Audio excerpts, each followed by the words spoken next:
আমাদের বাড়ির সামনে প্রাইমারি স্কুল, ছাত্র নাই,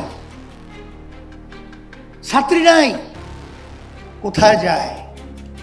এখন আপনারা বুঝেন না, বাংলাদেশের মানুষ কিন্তু ইসলামের পক্ষে মনের দিক থেকে, মানসিক দিক থেকে, সব দিক থেকে তৈরি হয়ে অপেক্ষায় আছে। আমরা যারা নেতৃত্ব দিচ্ছি, যদি আজকে আমরা তাদেরকে সঠিক পথে পরিচালনা করতে ব্যর্থ হই, ভবিষ্যৎ প্রজন্ম আমাদের যখন ইতিহাস রচনা করবে, তখন আমাদের ব্যাপারে কলঙ্ক, ধিক্কার জানিয়ে ইতিহাস রচনা করবে।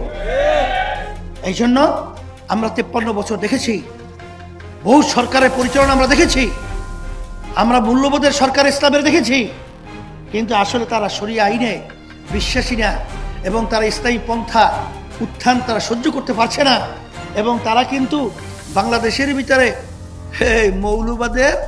মৌলবাদীদের অভয়ারণ্য এরা তারা সহ্য করতে পারছে না।